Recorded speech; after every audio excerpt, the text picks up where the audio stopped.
Why are people like so mean? I don't understand. Oh my God, negativity is so bad. It's everywhere. You have to put yourself first, and you have to be selfishly putting yourself first. It's your life and you know what's better for yourself. Nobody else does. 1, 2, 3, let's switch this up.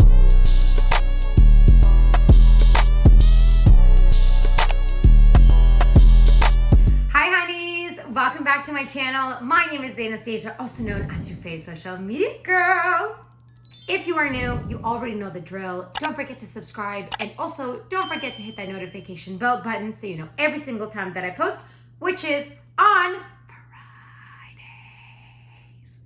No, but seriously, subscribe, because I have a goal to make it to 300 subscribers by the end of this year. And I believe it's like, wait, what day is it? December 7th? Yeah, it's December 7th. I'm at 232, I think, subscribers. So I just need 68 more. So please subscribe. I would really appreciate it. This video kind of came up for me sort of in the moment, kind of out of nowhere. I've actually been going through a lot of sort of negative energy cleansing myself. I'm like, let's just call it that way. We all know that I serve as like my financial income. And why are people who are in the hospitality industry, why are people like so mean? I don't understand why it's always like that. People are like so like catty and rude and gossipy and just like bullshit. I don't get it. So anyways,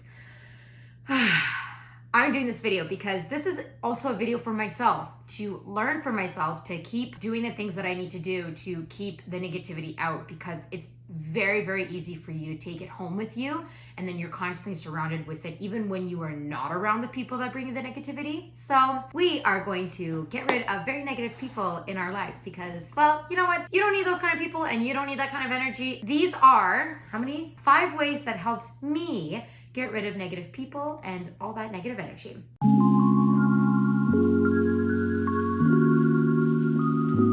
Boundaries are important in all aspects of your life. We're talking career, we're talking your personal life, we're talking your home life, like even with your parents, your siblings, like whatever. Even making boundaries specifically for yourself, like things that you're like, okay, you know what? I will not work double shifts 3 days in a row because I just physically can't do it. It burns me out. So that's a boundary for yourself you make. Having the boundary and actually following the boundary is even more important, because you can make boundaries all day long. Like I could come up with 3 right now, but am I actually gonna follow through with them? No, probably not. So I need to actually make sure I make those boundaries. So when it comes to like the negative people, for example, at work right now, there's a lot of work drama. There's a lot of stuff going on, and it's really difficult for me because before, pre-COVID, when I did work full-time at my serving job, I was always in the work drama. Even when I didn't even want to be in it, I somehow still got myself in the middle of it. And it really sucks because it was tough for me to get out of. I was constantly like negative. I was constantly feeling like toxic on the inside. And that's not me. I don't like that.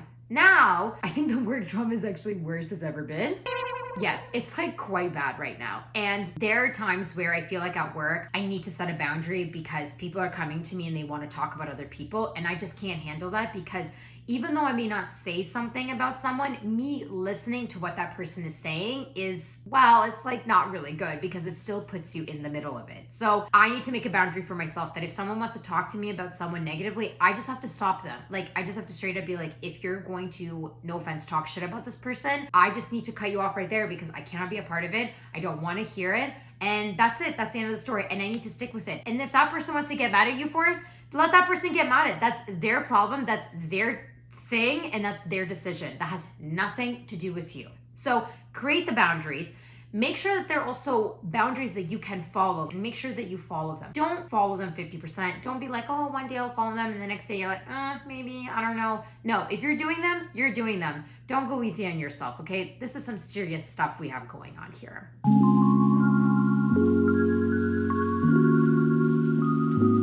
Don't expect people to change. Like it's just not gonna happen. People are going through negative stuff, and 95% of the time, it has nothing to do with you. It's something that they're going through in their own personal life. And you know what they do? They end up taking it out on you because they feel like the world is against them. And I know this because I was that person. During COVID, I could not understand why I couldn't get an agent, why I wasn't booking, why this and why that. And I believed that the whole entire world against me. I thought that every single thing that was happening to me was a punishment from the universe. That's not true. Like, nobody's trying to punish you. Like, that doesn't work that way. Everything happens to you for a reason. It's either for you to learn something, it's either for you to like change something, there's a lesson, like whatever. People who are negative and really toxic in their life, it's because they are so filled with so much anger and rage and being hurt that they don't know how to get out of it. So they're just like drowning in this like pool of negativity, and then they put it on other people, and it sucks, but that is the reality of it. You can help them. Like, if it's a close friend of yours that's going through something seriously personal and it's really like destroying them, and you really care about this person, you can talk to them. They may not react really nicely about it. They may, essentially not understand what you're saying and not agree with you. Again, it's because they're so blinded by what they're going through personally that they don't even understand that they're affecting everything else and everything around them. You have to remember that these people are not going to want to change. And if they do, it's going to take them time. And sometimes they might change, and sometimes they may go back to their old ways because they're not ready to change. But it has to come from them. It's the same thing when somebody wants to quit smoking. You can't force that person to quit smoking. They need to want to quit smoking. It's the same thing. Because then at the end of the day, what's going to happen is that they're going to quit smoking for you, not for them. And they're going to hold that against you. And you don't want that. So let them change on their own. Let them find their peace and find like whatever they're feeling on the inside on their own. And then if they need your help, if they want to talk to you about it, if they want you to be there for them positively, then yes, by all means. If you feel like that's a boundary you want to, maybe bend or maybe break or let down for a little bit, by all means, go for it. Because at the end of the day, you validate you, it's your life, and you know what's better for yourself. Nobody else does.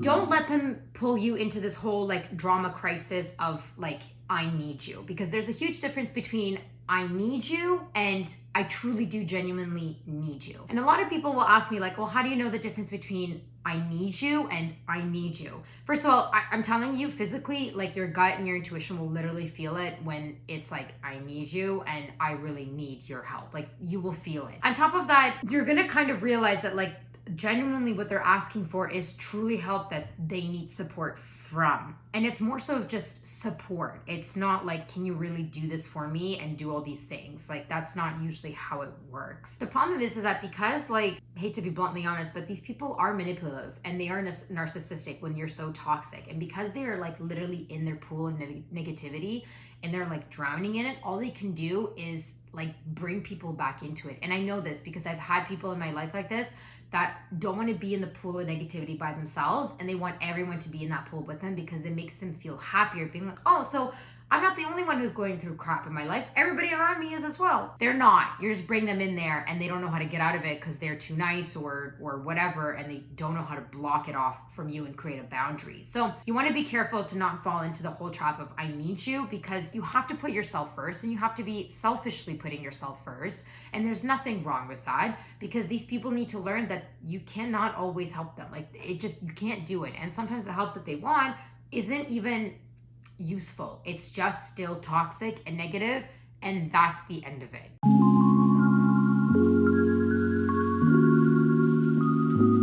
Plain and simple. Focus on you. You don't need to focus on anything else besides your life. I'm saying this because before COVID, I worked full-time at my serving job, and it was insanity. Literally all I did weeks on end was I wake up, eat, go to the gym, work out like a crazy maniac, come home, get myself ready for work, and then go to work at 5 o'clock, work till 2 a.m. Repeat 5 times a week. And then the 2 days off that I had, one of the days I'd party like a crazy animal.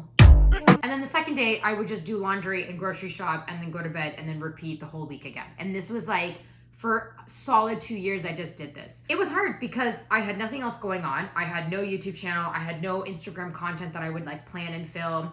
I had no legitimate agent. Like, I had no big auditions. Like, I was literally bored. I had nothing else to do. So then what would happen is that I'd be so into the whole work drama at my place that I'd come home with the work drama because I have nothing to do at home. Like, I couldn't be like, okay, I cannot focus on work drama right now because I have to plan a YouTube video, I have to film it, and I have to create a thumbnail and then get myself ready for work and then go for work. So even at home, I'd be like stuck on the WhatsApp group being like, oh my God, what is all this drama that's happening? Now, I literally turn off my WhatsApp when I'm home because I'm like, I don't have time to hear this. I don't have time to listen. If I listen to all the crap that happens at work, I will not have a YouTube video. I will not have any Instagram content. I won't even have time to like go and work out with my trainer. Like I will not physically have time for even myself and my relationship with my partner. It just won't happen. So focus on you. I'm not saying that you have to like go pick up creative things or do this. No, but if there are things in your life that you're like, I'm busy, I can't do, whatever that is, focus on that. Make that your priority. Don't make the drama and like the whole I need you and whatever blah blah a priority. That's not a priority because that should be their priority of changing.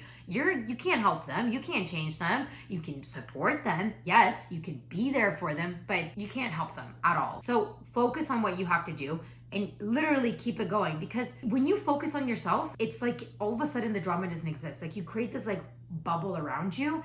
And it's like drama's gonna try to get in there, but it bounces off from the bubble. It sounds so weird, but I'm dead serious. Like since I started doing that, since I've been back at my serving job, yeah, like the drama happens when I go to work and I'll just kind of sit there and be like, okay, great, cool. Anyways, gotta go back into my work, like gotta go do my thing. Like as soon as I leave those walls, I'm like, I'm out, see ya. I don't know what's happening.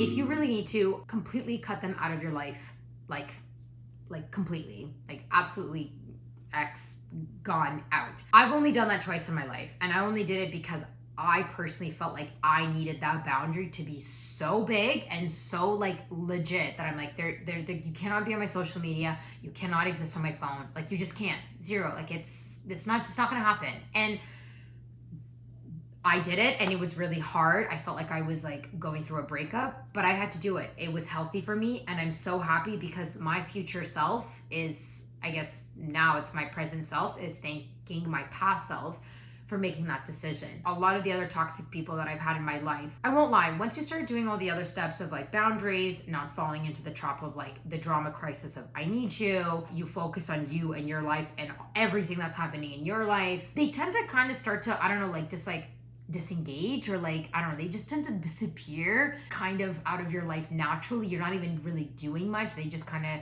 not that they get the hint, they just find someone else to bother. Like it just sounds so bad, but it's true. Most of the time I don't even get to the step 5 of like fully cutting them out. And if that's the case, like think of these people as bullies, because they are technically bullies. If they really are that negative that they're causing so much anxiety and stress and so much negativity in your life, they are bullies. And if you were truly being bullied, like in elementary school or this or that or whatever, you probably want to stand up for yourself. It's not easy to do, believe me. I was bullied in elementary school severely, and I couldn't stand up to the group of girls that bullied me. But it's something that you need to work on. And this is something that I worked on. And when I stood up for myself and cut them out, yeah, it was really hard and I was scared, to be honest, but it gave me a huge sense of self-esteem boost, like self-confidence boost. And I felt really good about myself. So cut them out if you have to. Do what you have to do. And if that's something, the step you have to take, own that step. Like literally own it. Again, this ties back into the boundaries. If you're going to take that boundary of cutting them out,